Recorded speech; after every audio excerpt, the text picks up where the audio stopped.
ए भाई एगो बात कही हो। अरे हो तहार वाली तू 4 दिन से दिखत नहीं खे। अरे जाए तो मर्दे आजकल के प्यारे ऐसा बाकी ज्यादा दिन दिक्कत नहीं खे। हो तयाब होइलो प्यार के कथा सुनो। आजकल के प्यार का होला आज तारा बुझा जाई।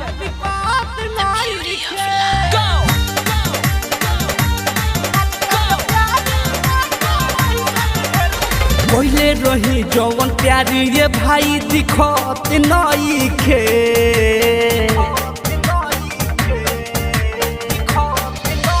पहले रही जवन प्यारी ये भाई दिखत नहीं खे। वो आजकल के प्यार बाटे ऐसन घर दिखत नहीं खे। वो आजकल के प्यार बाटे ऐसन घर दिखत नहीं खे। पहले रही जवन प्यारी ये भाई दिखत नहीं खे। पहले रही जवन प्यारी ये भाई दिखत नहीं खे।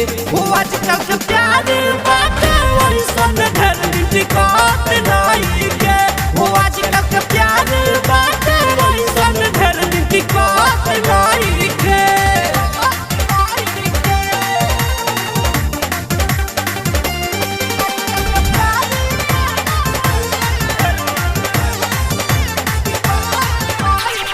मीठी मीठी बात कभी तो हके फसाई। हो जाई खत्म पैसा दूसरा लगे जाई। मीठी मीठी बात कके तो हके फसाई। हो जाई खत्म पैसा दूसरा लगे जाई। करत रहे मैसेज अब भेजत नहीं खे। करत रहे मैसेज अब भेजत नहीं खे। वो आजकल के प्यार बाटे ऐसन घर दिखत नहीं खे। वो आजकल के प्यार बाटे ऐसन घर दिखत नहीं खे। आजकल के प्यार बाटे ऐसन घर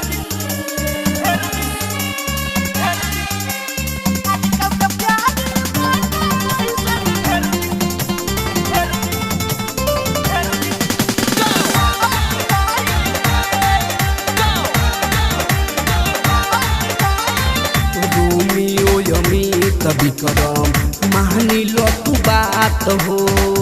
याद मकई साचे करेली सघात हो। रोमियो यमी कभी करम मानी लो तू बात हो। याद मकई साचे करेली सघात हो। हमरो संगतिया मानी लो बतिया दिक्कत नहीं खे। हमरो संगतिया मानी लो बतिया दिक्कत नहीं खे। हो आजकल के प्यार बाटे